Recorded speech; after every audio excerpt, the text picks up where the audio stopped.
Hey, salut les photographes! On continue sur notre lancée avec des vidéos sur les bases de la photographie. Aujourd'hui, la vitesse d'obturation n'aura plus de secret pour toi et tu sauras comment régler tes vitesses d'obturation en fonction de l'animal que tu veux photographier, quelle vitesse choisir et quel est le rôle de la vitesse d'exposition. Et comme sur les autres vidéos, on va partir sur un petit exemple pratique pour mieux comprendre tout ça. C'est parti!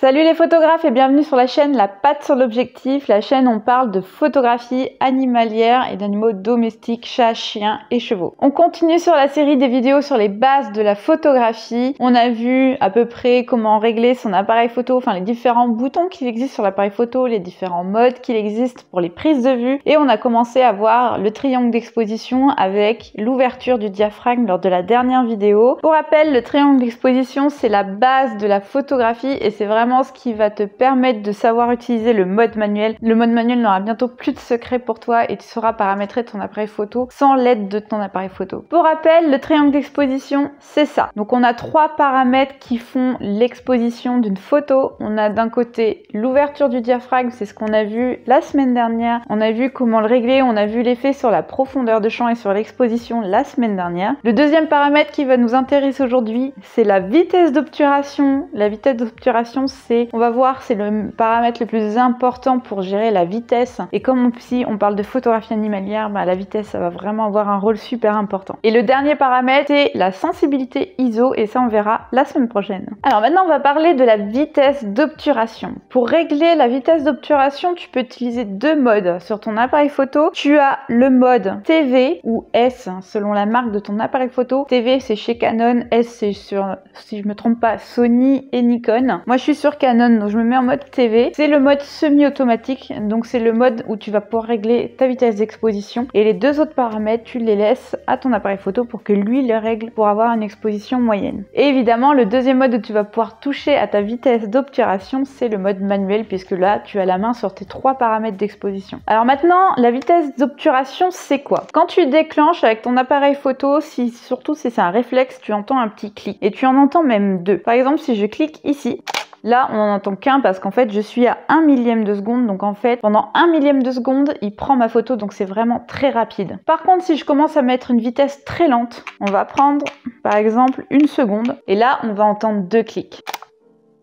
Pourquoi est-ce qu'on entend 2 clics? Pour ça, on va faire un petit tour à l'intérieur de notre appareil photo. Alors attention si tu veux aller regarder un peu ce qui se passe. Alors attention si tu veux aller regarder un petit peu ce qui se passe dans ton appareil photo parce que là, on va carrément toucher presque au capteur. Fais très attention de ne pas le salir, de ne pas mettre de poussière. Donc vraiment, évite de laisser ouvert ton appareil photo très longtemps parce que c'est très fragile. Mais bon, on va dire que pour l'importance de cette vidéo, je vais prendre des risques. Je vais ouvrir mon appareil photo. On va regarder ça ensemble. Donc ici, j'ai retiré mon objectif et je suis sur un appareil photo réflexe. Donc tu vois en fait derrière le petit miroir qui permet de voir dans le viseur. Je suis toujours à une vitesse d'obturation de 1 seconde et là je vais déclencher.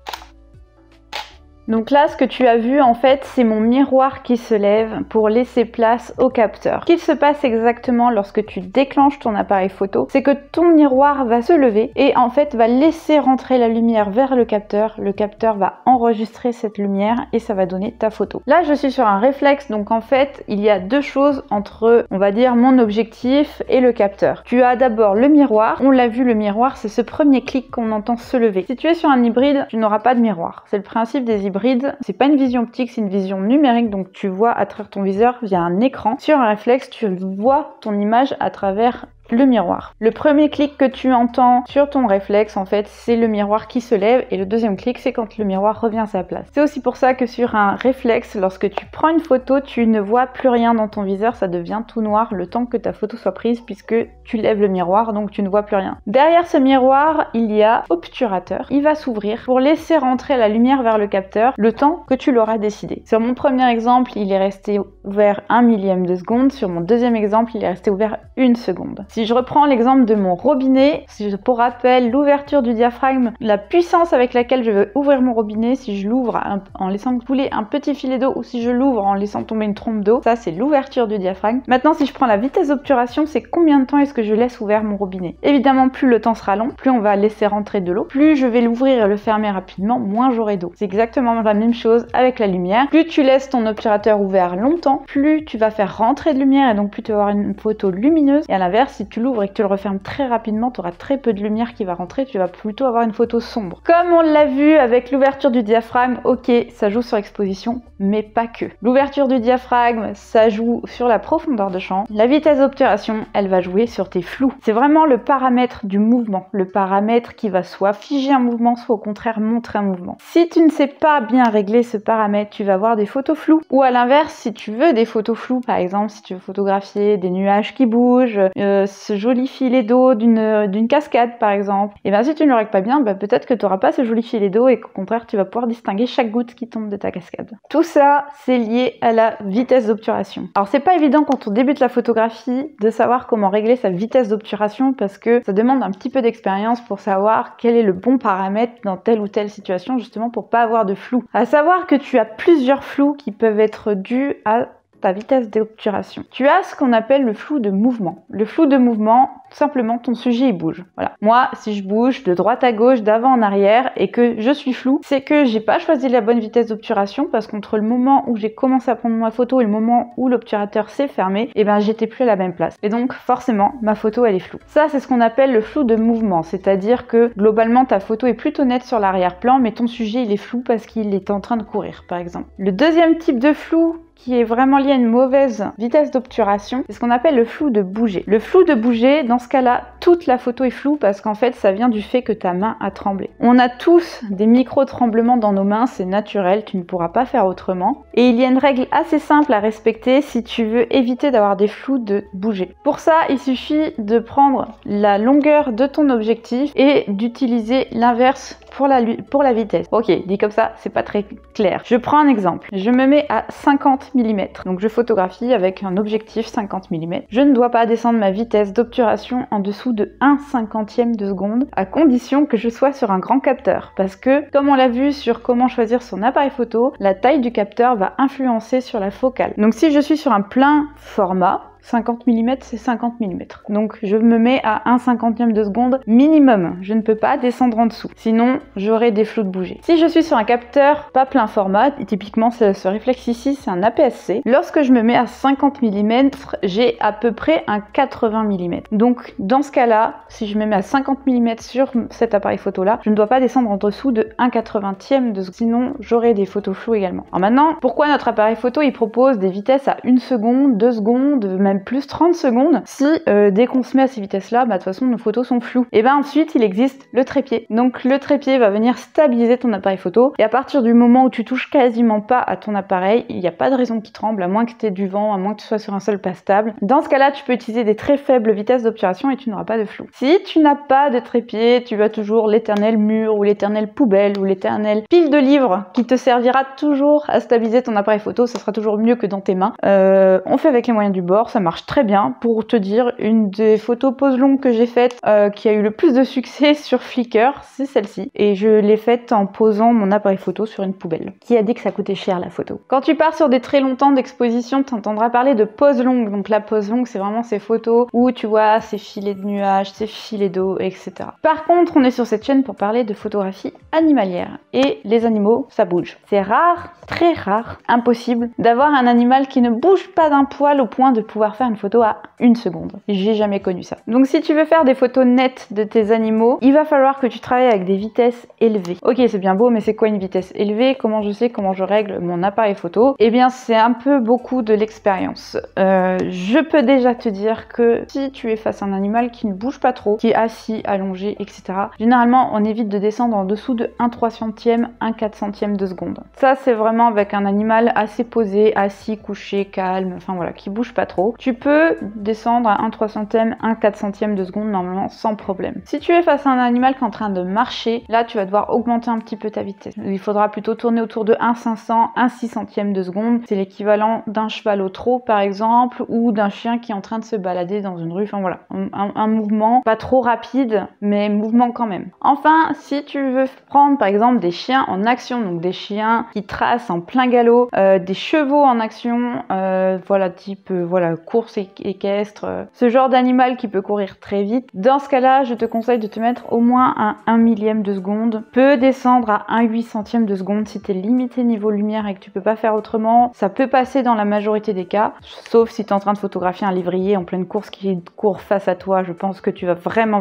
galérer. Mais normalement, avec ces vitesses-là, tu n'auras pas de photo floue. Ou en tout cas, tu n'auras pas de flou de mouvement, mais tu risques d'avoir un autre flou qui là n'est pas tellement lié à ta vitesse d'obturation, mais qui sera plutôt lié à ton autofocus. Car oui, ton animal il bouge, c'est bien si ta vitesse elle est bonne, mais si ton focus il n'est pas capable de s'adapter à ton animal qui bouge, tu risques de galérer un petit. Donc si tu es dans ces cas-là où tu as du mal à faire tes mises au point, je te renvoie à ma vidéo, je crois par là ou par là, sur la mise au point où je t'explique exactement comment régler ton appareil photo avec les bons autofocus et les bons réglages d'autofocus pour pas avoir ces problèmes-là. Ok, ça c'était la théorie, maintenant on va passer à la pratique. On va aller martyriser un petit peu Pégase pour cette petite démonstration. Je te conseille de t'armer de ta meilleure peluche ou de ton animal fétiche si tu arrives à le faire courir. Moi les miens ils étaient pas trop motivés, donc j'ai préféré martyriser Pégase que de faire courir mes chiens qui ne voulaient de toute façon pas courir. Donc ce que je vais faire pour te montrer l'effet de la vitesse d'obturation, on va tout de suite se mettre en mode priorité vitesse, donc c'est le mode TV ou S, et on va faire bouger Pégase.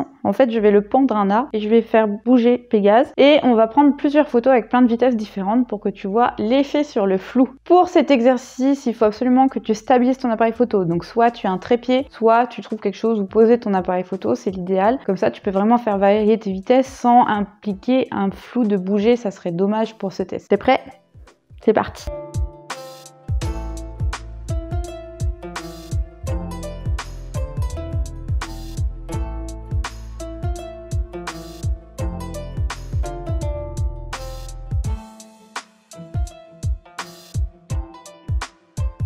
Donc voilà, pour ce test, je me suis mise sur trépied en mode TV. On a fait bouger Pégase jusqu'à avoir les bonnes photos. Voilà, maintenant que j'ai martyrisé un petit peu Pégase, je te montre le résultat en photo.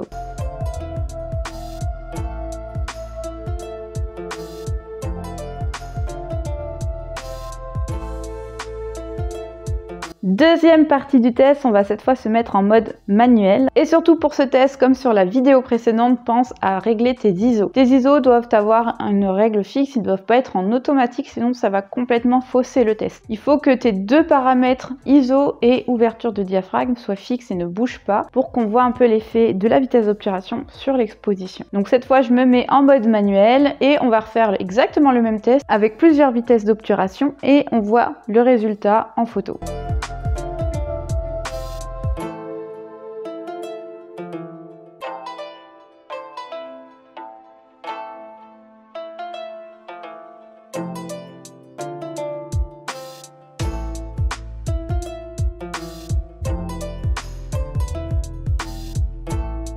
Et voilà, c'est déjà tout pour cette vidéo. J'espère qu'elle t'a plu et que tu comprends mieux la vitesse d'obturation et surtout son importance dans le cas du portrait animalier. Tu vois qu'avec cette vidéo et la vidéo de la semaine dernière, à quel point ces deux paramètres d'ouverture de diaphragme et de vitesse d'exposition sont importantes en photographie. Et je pense que tu commences du coup à comprendre à quel point le mode manuel peut être un vrai atout, puisqu'avec le mode manuel, tu ne laisses aucun de ces deux paramètres à l'automatisme de ton appareil photo. On va martyriser Pégase une dernière fois pour la prochaine vidéo, mais ça va.